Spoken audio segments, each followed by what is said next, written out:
Hello बच्चों, आज हम डिस्कस करेंगे यूनिफॉर्म सर्कुलर मोशन के बारे में। ओके, तो यहाँ पर uniform circular motion horizontal plane की मैं बात कर रहा हूँ। यहाँ पर एक हॉरिजॉन्टल प्लेन है, उसमें एक यूनिफॉर्म सर्कुलर मोशन हो रहा है। फॉर एग्जांपल जैसे कि हम ग्राउंड में रनिंग करते हैं, ठीक है। अगर राउंड ग्राउंड है और उसके हम चारों तरफ ऐसे से रन करते हैं तो वो कौन सा मोशन हो जाएगा? हॉरिजॉन्टल प्लेन में। तो और अगर मैं कांस्टेंट स्पीड से रन कर रहा हूँ, सपोज 20 मीटर पर सेकेंड की स्पीड से मैं दौड़ रहा हूँ उस हॉरिजॉन्टल ट्रैक पर, तो उसको बोलेंगे uniform horizontal circular motion. Okay, तो चलिए डिस्कस करते हैं इसके बारे में।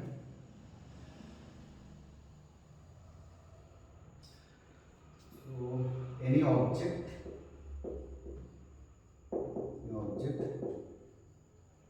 which is moving with constant speed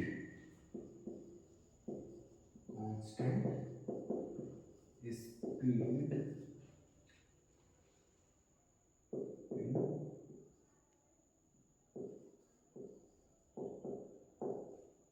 horizontal circular path। ठीक है, तो कांस्टेंट स्पीड से कोई ऑब्जेक्ट मूव कर रहा है, सपोज कोई ऑब्जेक्ट यहाँ पे है, ठीक है। तो ये ऑब्जेक्ट कैसा है? ये हॉरिजॉन्टल प्लेन में है। आप समझ लीजिए कि हम लोग टॉप देख रहे हैं, मतलब ऊपर से देख रहे हैं तो हमें ऐसा दिखेगा। अगर हम लोग हेलीकॉप्टर से या एरोप्लेन से अगर देखेंगे तो हमें ऐसा दिखेगा पाथ ऊपर से। तो ये हॉरिजॉन्टल ना कि वर्टिकल सर्कल है। ये कौन सा है? हॉरिजॉन्टल। तो इसमें कोई भी बंदा सपोज कोई ऑब्जेक्ट या कोई ह्यूमन बीइंग दौड़ रहा है इसमें कांस्टेंट स्पीड से, ठीक है। तो स्पीड इज कांस्टेंट, स्पीड क्या है यहाँ पर? कांस्टेंट है, ठीक है। तो जब स्पीड कांस्टेंट है तो उसको बोलेंगे यूनिफॉर्म सर्कुलर मोशन। मतलब यहाँ पर कोई भी एक्सीलरेशन नहीं है, बट स्पीड कांस्टेंट है तो इसका मतलब ये नहीं है कि यहाँ पर वेलोसिटी भी कांस्टेंट है, ठीक है। तो velocity is not constant,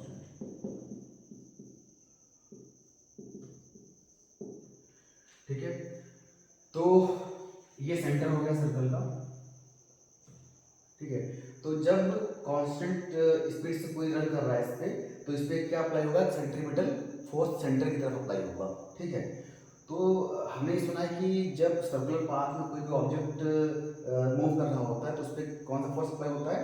centripetal force, because of centripetal acceleration. तो सेंट्रीपिटल एक्सीलरेशन आया क्यों यहाँ पर? बिकॉज हम तो इस कांस्टेंट स्पीड से रन कर रहे हैं, सपोज 20 मीटर पर सेकेंड, सपोज स्पीड है यहाँ पर 20 मीटर पर सेकेंड। तो इस पॉइंट पर भी 20 मीटर पर सेकेंड हो गया और इस पॉइंट पर भी 20 मीटर पर सेकेंड हो गया। सपोज पॉइंट ए पर भी 20 मीटर पर सेकेंड है एंड पॉइंट बी पर भी 20 मीटर पर सेकेंड है। तो फिर यहाँ पर एक्सीलरेशन कैसे आएगा? ठीक है, तो एक्सीलरेशन की डेफिनेशन क्या होती है? The rate of change of velocity, the rate of change of velocity. आप ऐसे भी कर सकते हैं या इक्वेशन ऑफ मोशन का फर्स्ट फॉर्मूला भी अप्लाई कर सकते हैं, ठीक है। तो यहाँ पर ये ध्यान देना है कि स्पीड चेंज तो नहीं हो रही है बट वेलोसिटी चेंज हो रही है, because velocity is vector quantity और वेलोसिटी किस पे डिपेंड करती है? मैग्नीट्यूड एंड डायरेक्शन, ठीक है। तो वेलोसिटी किस पे डिपेंड कर रही है? Magnitude plus direction. तो मैग्नीट्यूड तो पहले भी 20 था, एक पॉइंट पर भी मैग्नीट्यूड 20 है, यहाँ पर भी इसका मैग्नीट्यूड जो है वो 20 मीटर पर सेकेंड है और यहाँ पर भी मैग्नीट्यूड 20 मीटर पर सेकेंड है, ये तो दिख रहा है। बट अगर हम देखें तो डायरेक्शन वेलोसिटी की चेंज हो जा रही है, ठीक है। यानी इस वेक्टर की डायरेक्शन यहाँ पर चेंज हो रही है। तो अगर वेक्टर की डायरेक्शन चेंज होगी, इसमें से कोई पार्ट भी चेंज होगा तो वेक्टर चेंज हो जाएगा। सपोज मैग्नीट्यूड चेंज करेंगे तभी भी वेक्टर चेंज हो जाएगा और डायरेक्शन चेंज करेंगे तभी भी वेक्टर चेंज हो जाएगा। तो जो हमारा u था, इसको u a कह सकते हैं एट पॉइंट ए,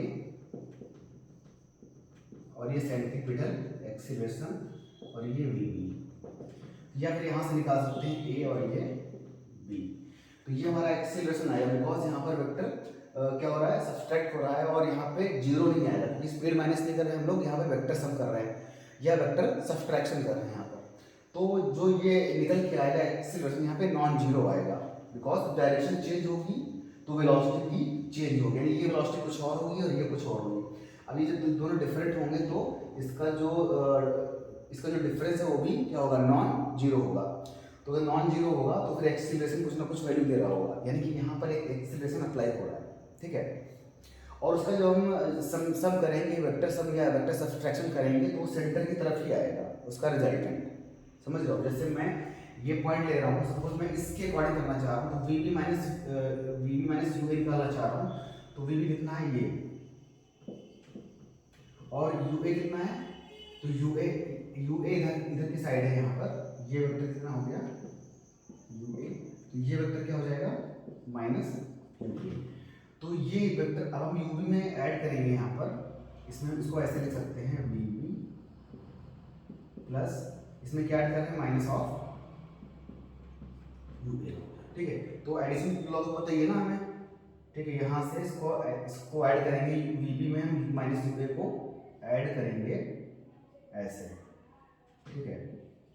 तो ये कितना हो जाएगा माइनस यू ए, तो इसका जो रिजल्टेंट आएगा इस तरफ आएगा, जो कि सेंटर की तरफ होगा वो, ठीक है। ऑलवेज कहीं से भी निकाल लो, यहाँ से यहाँ के बीच में निकाल लो, या यहाँ से यहाँ निकाल लो, यहाँ से यहाँ, 2 पॉइंट हमें लेने सर्कल पर, कहीं से भी निकालोगे, ज्योमेट्री के थ्रू निकालोगे, तभी भी सेंटर की तरफ ही एक्सीलरेशन की डायरेक्शन होगी, ठीक है।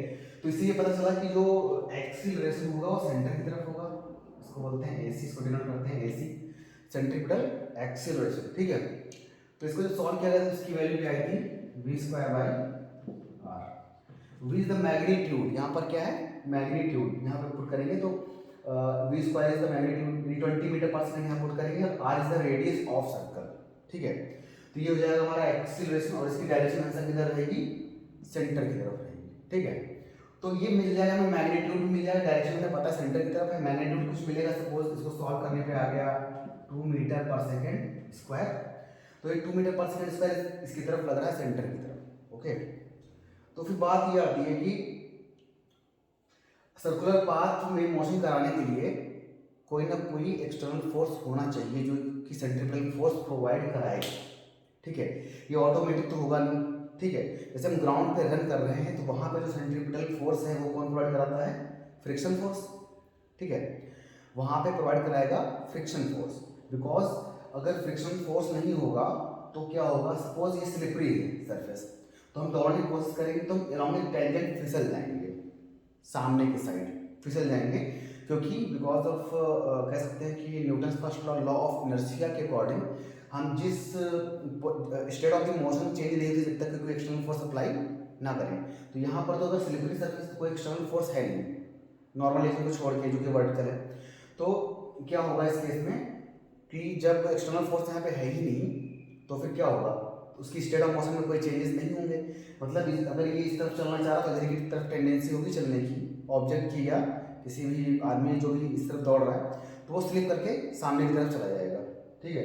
तो एक्सटर्नल फोर्स कौन अप्लाई होगा, यहाँ पर फ्रिक्शन फोर्स आ गया। तो फ्रिक्शन फोर्स क्या प्रोवाइड करा रहा है, सेंट्रीपिटल फोर्स। तो यहाँ पर फ्रिक्शन फोर्स प्रोवाइड कराएगा सेंट्रीपिटल फोर्स। तो फोर्स को पता है m/a होता है मास ऑफ दी ऑब्जेक्ट या मास ऑफ दी कोई मैन है जो यहाँ पे दौड़ रहा है, और अभी हमने बताया v²/r इसकी वैल्यू होती है। ये भी निकला था, इसको सॉल्व करने पर यही आता है आंसर। जब इसको हम सॉल्व करेंगे वेक्टर के फॉर्मूले के अकॉर्डिंग तो ये v²/r ही आएगा, ठीक है। जो एक सेंट्रीपिटल एक्सीलरेशन है वो v²/r आएगा, ठीक है। तो ये बात हो गई यहाँ पर। तो यहाँ फ्रिक्शन फोर्स प्रोवाइड कराएगा सेंट्रीपिटल फोर्स, ठीक है। और जैसे किसी हम स्ट्रिंग में एक स्टोन को बांध करके घुमाते हैं ऐसे ऐसे, तो उस केस में सेंट्रीपिटल फोर्स कौन प्रोवाइड कराएगा, उस केस में टेंशन प्रोवाइड कराता है। क्या कौन प्रोवाइड कराता है, टेंशन। तो tension in the string will provide the centripetal force for the motion in circular path. तो ये ध्यान रखना है। तो अगर मैं ग्राउंड पे रन कर रहा हूँ तो कौन प्रोवाइड कराएगा, फ्रिक्शन फोर्स। अगर मैं स्ट्रिंग बांध करके घुमा रहा हूँ तो कौन प्रोवाइड कराएगा, tension in the string, okay. और जैसे कि डेथ फेल का सुना होगा तुमने, डेथ फेल, ठीक है। तो डेथ फेल में क्या होता है कि जिस मौत को कुआं बोलते हैं तो उसमें ऐसे ऐसे बाइक चलती है या कार ऐसे ऐसे चलती है, ठीक है। एक मौत का कुआं ऐसे होता है, डेथ फेल बोलते हैं उसको, तो उसमें ऐसे ऐसे कार चलती है। तो उसमें कौन प्रोवाइड कराता है, वहाँ पर कौन प्रोवाइड कराता है, सेंट्रीपिटल फोर्स। तो जो सेंटर की तरफ जो फोर्स अप्लाई होगा वो होता है normal reaction of the wall, ठीक है। सपोज ये एक डेथ फेल हो गया इस टाइप में, और इसमें ऐसे ऐसे कोई बाइक घूम रही है ऐसे ऐसे, तो इसमें जो नॉर्मल रिएक्शन लग रहा है वही प्रोवाइड कराएगा सेंट्रीफ्यूगल फोर्स। जैसे यहाँ पे ये नॉर्मल रिएक्शन ऐसे लगेगा परपेंडिकुलर टू द प्लेन, तो वो प्रोवाइड कराएगा सेंट्रीपिटल फोर्स। ठीक है, तो कोई ना कोई कॉज होना चाहिए, क्योंकि अगर कॉज नहीं होगा तो फिर सर्कुलर पाथ सर्कुलर मोशन हो ही नहीं पाएगी according to the law of inertia. ठीक है, तो ये बात हो गई इसकी। तो इसका फॉर्मूला ये है F equal to mv square by r, this is the centripetal force towards the centre, equal to mv square by r। ठीक है, ये हमारा क्या है centripetal force towards the centre. अभी यहाँ पर हम ये बात नहीं कर रहे हैं कि इसकी स्पीड बढ़ा रहे हैं, स्पीड नहीं बढ़ा रहे हैं, यूनिफॉर्म पहले ही मैंने बता दिया कि यूनिफॉर्म है। स्पीड बढ़ाएंगे तो यहाँ पर टेंजेंशियल एक्सीलरेशन भी आ जाएगा, फिर दोनों काउंट होंगे, दोनों का वेक्टर सम काउंट होगा यहाँ पर। ठीक है, तो ये बात हो गई सर्कुलर पाथ की। फिर आपने सुना होगा इसमें कि ये जो फोर्स होता है सेंट्रीपिटल फोर्स, ये कौन सा फोर्स है? Real force. ठीक है, जो सेंटर की तरफ लग रहा है वो रियल फोर्स होता है, और एक होता है सेंट्रीफ्यूगल फोर्स जो बाहर की तरफ लगता है। तो चलिए उसके बारे में डिस्कस करते हैं।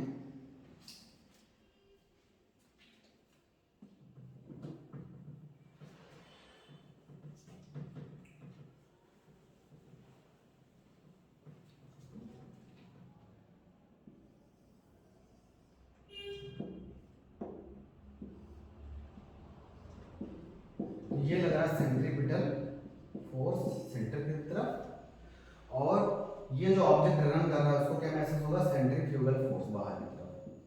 ठीक है, इसको क्या महसूस होगा? सेंट्रीफ्यूगल फोर्स बाहर की तरफ, इसको सेंट्रीफ्यूगल फोर्स बोल सकते हैं।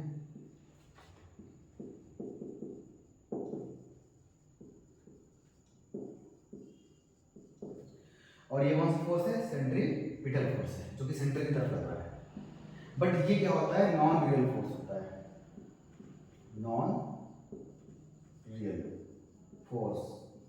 और एकदम से फिक्सियस फोर्स, यानी कि ये फोर्स एक्चुअल में है नहीं, बट हमें लग रहा है कि फोर्स होता है, हमें महसूस हो रहा है कि हमें कोई बाहर की तरफ पुश कर रहा है, लेकिन ऐसा होता नहीं है। तो ऐसा क्यों होता है कि ये नॉन रियल फोर्स है एक्चुअल में? तो सपोज मैं एक एग्जांपल लेता हूँ, मैरी गो राउंड झूले का, जिस पे बच्चे लोग क्या करते हैं?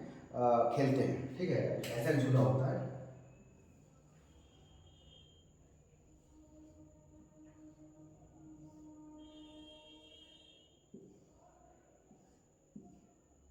ये सेंटर है और ये इसका जो, तो इस पे बच्चे खेलते हैं ऐसे खड़े होकर के। तो क्या होता है कि बच्चे जब भी वो तेज घूमता है मैरी गो राउंड, तो कभी कभी बच्चे गिर जाते हैं बाहर की तरफ। तो बच्चे से अगर पूछेंगे तो बोलेगा किसी ने मुझे धक्का दिया। ठीक है, बच्चे से अगर पूछेंगे तो बच्चा बोलेगा किसी ने मुझे धक्का दिया। तो यही होता है सेंट्रीफ्यूगल फोर्स। तो बच्चा तो बोलेगा ये तो रियल फोर्स है, बट एक्चुअल में रियल फोर्स नहीं है। ऐसा क्यों? क्योंकि according to the law of inertia, हम जिस समय इससे छूट रहे थे, सरफेस से बाहर जा रहे थे, गिर रहे थे, तो उस समय वेलोसिटी क्या होगी? टेंजेंट के लॉ होगी, टेंजेंट टू द सर्कल। यानी कहीं पर भी हम गिरेंगे तो उस वेलोसिटी किधर होगी? टेंजेंट के लॉ होगी। ठीक है, कहीं पर भी हम जंप करेंगे या कहीं पर भी हम गिरेंगे, ठीक है, तो उसमें वेलोसिटी किधर होगी? Along the tangent. तो टेंजेंट के अलोंग जब वेलोसिटी होगी तो according to the law of inertia, state of the motion जो है किधर है? टेंजेंट के अलोंग है। स्टेट ऑफ मोशन किधर है? टेंजेंट के अलोंग है। तो जब तक कि कोई एक्सटर्नल फोर्स अप्लाई नहीं होगा तब तक उसकी डायरेक्शन चेंज नहीं होगी। तो अब जब वो फ्रिक्शन उस सरफेस से छोड़ चुका है, तो अब कोई तो एक्सटर्नल फोर्स है नहीं, सेंट्रीफ्यूगल फोर्स या फ्रिक्शन फोर्स जो हमें यहाँ पे प्रोवाइड करा रहा था सेंट्रीफ्यूगल फोर्स, वो तो है नहीं, क्योंकि हम सरफेस से छूट चुके हैं। ठीक है, और तो उस केस में क्या होगा कि स्टेट ऑफ मोशन हमारा टेंजेंट के अलोंग रहेगा। ठीक है, तो जब टेंजेंट के अलोंग रहेगा तो उस केस में हम इसके टेंजेंट के अलोंग जाएंगे और गिर जाएंगे, टेंजेंट के अलोंग जा करके गिर जाएंगे। ठीक है, तो उसको लगेगा कि किसी ने मुझे धक्का दिया है, बट एक्चुअली कोई धक्का नहीं दे रहा, वो अपनी ही डायरेक्शन में जा रहा था। एक्चुअली एक फोर्स जबरदस्ती उसको क्या कर रहा था? Circular motion. कौन सा फोर्स था वो? Friction force. मैंने बोला कि friction force centripetal force provide करा रहा था, और जैसे ही उसका क्या कहते हैं, उसका कॉन्टेक्ट खत्म हुआ उस सरफेस से, तो उस पर एक्सटर्नल फोर्स लगना बंद हो गया और वो अलोंग द टेंजेंट गिरेगा। ठीक है, तो उसको तो लगेगा, अच्छा इस ऑब्जर्वर को या चाइल्ड को क्या लगेगा कि बाहर की तरफ गिर रहे हैं, अभी फ्रॉम दी सेंटर गिर रहे हैं। एक ऑब्जर्वर, एक यहाँ ले लेता हूँ मैं बाहर। ठीक है, एक ऑब्जर्वर मैं यहाँ ले लेता हूँ बाहर, ये जब बच्चे को गिरता हुआ देखेगा तो उसको क्या दिखाई देगा, उसको दिखाई देगा कि टेंजेंट के लॉन्ग गिर रहा है, ठीक है। और जो एक ऑब्जर्वर यहाँ सेंटर पे खड़ा होगा उसको क्या दिखेगा, अवे फ्रॉम दी सेंटर जा रहा है, ठीक है, अवे फ्रॉम दी सेंटर। तो ये चीज़ है इसमें, क्योंकि इसको कुछ इसको जो ऑब्जर्वर ग्राउंड पे है उसको कुछ और दिखाई देगा, और जो ऑब्जर्वर यहाँ पर है इनर्शियल नॉन इनर्शियल फ्रेम में उसको कुछ और दिखाई देगा, ठीक है। तो ये इसीलिए इसको बोलते हैं non real force, non real force, ठीक है। जैसे इसको मैं टेंजेंट, इसको मैं थोड़ा और आगे बढ़ाता हूँ अगर, तो पहले तो ये ऐसे गया है, इसके अलावा ऑब्जर्वर को कैसे दिखेगा, यहाँ पर अगर बीच में कोई ऑब्जर्वर खड़ा हुआ है तो उसको फिर ऐसे दिखेगा, यहाँ पहुँचने पर फिर ऐसे दिखेगा, तो ये दिखेगा कि वो अवे फ्रॉम द सेंटर जा रहा है, उसको दिखेगा कि ऐसे जा रहा है, तो वो ऐसे दूर होता जा रहा है। पहले यहाँ पहुँचा ऑब्जर्वर, वो जो मैन जो चाइल्ड था वो पहले यहाँ पहुँचा, फिर यहाँ पहुँचा, फिर यहाँ पहुँचा, तो इसको क्या दिख रहा है कि वो अवे फ्रॉम दी सेंटर जा रहा है, ऐसे जा रहा है, तो उसको ऐसा दिखेगा, ठीक है। बट जो ग्राउंड पे खड़ा होगा, ठीक है, जो ग्राउंड पे ऑब्जर्वर खड़ा होगा उसको क्या दिखेगा, टेंजेंट के लॉन्ग दिखेगा, ठीक है। तो ये डिफरेंस है इनर्शियल फ्रेम और नॉन इनर्शियल फ्रेम का, ये होता है यहाँ पर। इसको बोलते हैं सेंट्रीफ्यूगल फोर्स, जो कि महसूस होता है बट होता नहीं है।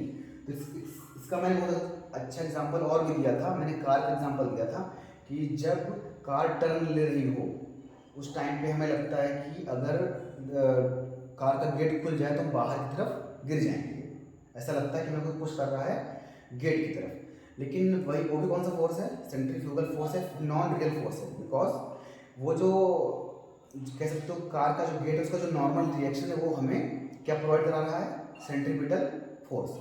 अगर वो नॉर्मल रिएक्शन ही खत्म हो जाएगा तो फिर कोई प्रोवाइड नहीं कराएगा, तो अलॉन्ग द टेंजेंट हम बाहर निकल जाएंगे। अगर गेट खुल जाए, गेट को खोल दिया जाए वाइल टर्निंग कार, ठीक है, तो क्या होगा, हम बाहर टेंजेंट की तरफ निकल जाएंगे, तो हमें लगेगा किसी ने पुश कर दिया है, बट किसी ने पुश नहीं किया है।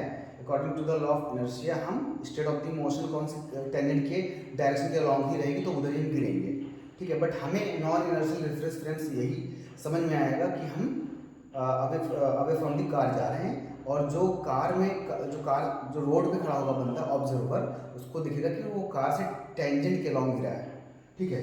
तो ये इसमें फर्क है, ठीक है। बाकी हम नेक्स्ट में इसके न्यूमेरिकल भी डिस्कस करेंगे।